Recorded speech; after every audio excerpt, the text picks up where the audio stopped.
Semifinals week in the Always Sunny in Sayreville League, and a very Merry Christmas to you all. Injuries this week. Lamar Miller injured his ankle, so his status is going to have to be monitored going into the final week.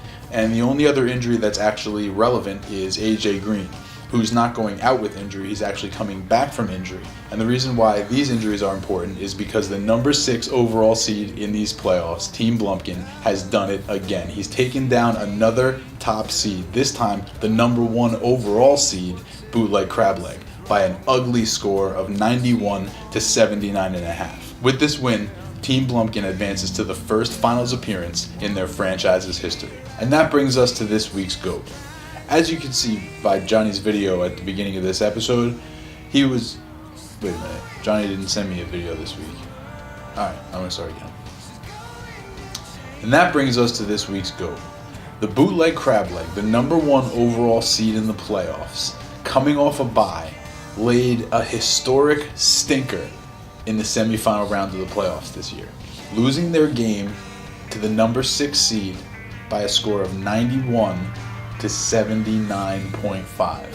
The Bootleg Crableg could only muster 79.5 points coming off the bye. They got 19.4 points out of Jordy Nelson, admittedly a good wide receiver pick, a good first round selection, and 14 points out of their kicker, but the rest of the lineup, all other 7 players, scored in single digits. The 79.5 points is the 3rd lowest score in league playoff history, and Johnny now owns 3 out of the 5 lowest scores in playoff history. He's been to the playoffs 3 times, and each time he's scored lower and lower and lower. It's great. He's the Bobby J of the postseason.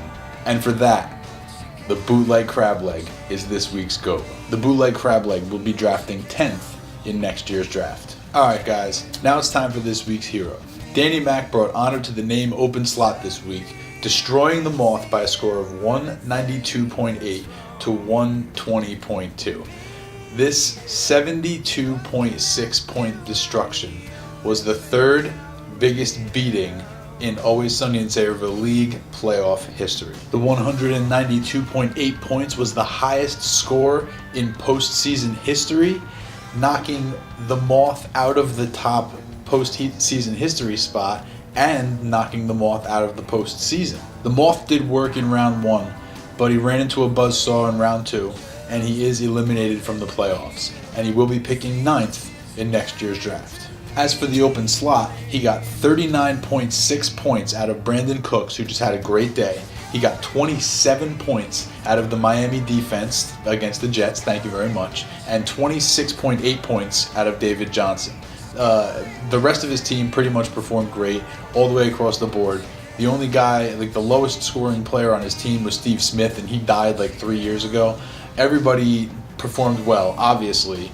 192.8 points. With this enormous win, the open slot advances to their first finals appearance in their franchise's history. And for that, the open slot is this week's hero. Alright guys, now it's time for key matchups, but before we get to that, it's week 15, so that means it's time for the season finale of Odd Sundays. So let's kick it out to good old Dirty Jersey for a point of view that's just a tad askew.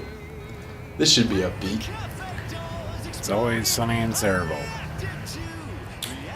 I can't do my end of the year recap without talking about this Monday night game. My keeper is useless, and he's gonna make $24 million just as a franchise tag. That's nonsense. That's nonsense. In that game, he threw a stupid interception, and he fumbled. What is that? $24 million. I can't even make minimum wage.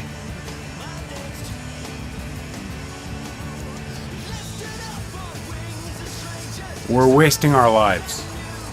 I'm sorry, but we are. Goodbye.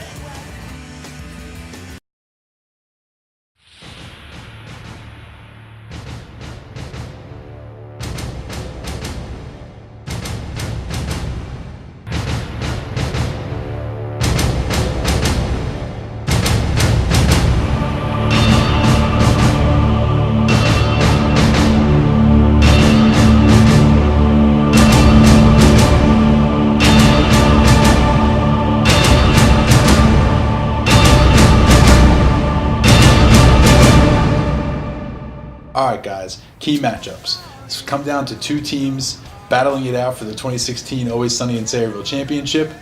Here comes some fucking stats for your cranium. In this corner, we've got the number 6 seed, upstart, Team Blumpkin, with a regular season lifetime record of 36-29. He's 3-2 all-time in the playoffs. His best finish all-time was 3rd place. He's been in 4th place twice.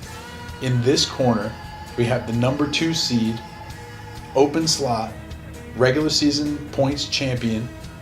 He's identically opposite, 29-36 all-time lifetime in the regular season. He's 2-1 in the playoffs.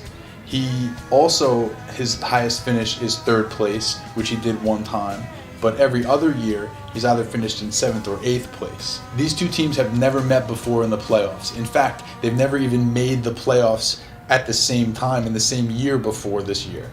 But their all-time head-to-head record is 4-2 in favor of Team Blumpkin. And now, for more on this matchup and a position-by-position breakdown, we're going to go live right now to another celebrity analyst who's going to break it all down for us. So, Albert, take it away. Hello, guys. It's Chase Robertson, CEO of Business Traveler, also part owner of the Toddler Fight Club. Here to do the celebrity breakdown of the week. Team Blumpkin versus what is labeled as the open slot right now. Which I really thought was Danny Mac's team for a while. Maybe he changed his name. I don't know. I don't know what's going on with this silly site. Alright, cool. So, this week's breakdown, Blumpkin against the slot. This is just after the Giant Eagle game where the Eagles just made a mess of what the Giants had been doing. So we've already got 26 points out of Odell Beckham Jr. Wow, that's a good game. Too bad he didn't find the end zone. Could have been a huge difference maker. But we'll start at the top. Aaron Rodgers and Tyrod Taylor. Are we serious? That's an Aaron Rodgers all the way. Dougie Martin, DeMarco Murray, Lamar Miller, and David Johnson. An absolute advantage to DeMarco Murray and David Johnson. David Johnson is your MVP, everyone. League MVP. Not just our league, but in the NFL also. I can't believe they're even talking about Zeke or Dak or anybody else. It's ridiculous. Cool. Doug Baldwin and OBJ, Demaryius Thomas and Brandon Cooks. Now, Brandon Cooks had an awesome week last week. We can't say anything bad about that other than he's never done it 2 weeks in a row.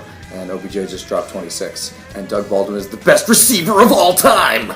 So it's obvious that it's OBJ and Dougie ball game. Antonio Gates and Cameron Brate. Now here's an interesting one for you because Gates gets Cleveland and pushing for records. That's interesting.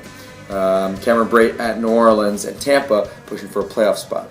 I think that is probably a draw, as they probably both go for like 5 catches and 60 at a touchdown apiece. AJ Green making his triumphant return to NFL stardom at Houston and Hopkins at Cincy. I will tell you this.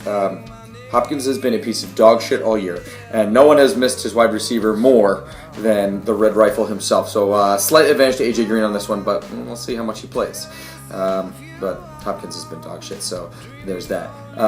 Carolina D and the Giant D. The Carolina D has been the commercial for fucking Squatty Potty. Awful. And the New York Giant defense scored 7. Didn't play great, but 7 will do. Dan Bailey, the 3rd best kicker in the NFL, and Sebastian Janikowski, who's 1,000. Interesting, because Dan Bailey's going to go on Monday night. Now, this is where I think the matchup gets really interesting. It comes down to Monday night. A Monday night Dallas-Detroit game that will decide the Giants' fate to get into the playoffs, will decide so many things. It will decide so many things. It will end up deciding this matchup, as this ends up being like a 3-point affair that Team Blumpkin comes up just short on a Dan Bailey missed field goal. It's going to be awful, and man, we're all going to cry. We're all going to cry really hard for Mikey Dahl, but you know, what are you going to do? Thank you guys for checking in. Make sure you set your lineups, and I'll see you guys next time, where it's always sunny. All right, thanks, Albert. So there you have it, guys. Semifinal week update over. Remember to set your lineups. Remember that the finals update usually takes a little bit longer to get finished and to come out because I gotta, get the trophy engraved. I've already made arrangements to pick it up from Narkowitz. He actually did it pretty willingly, I have to say. Good job out of him. Got to get the interview with the winner, blah, blah, blah. So give me a little time on the finals special, and I will see you then, where it's always sunny.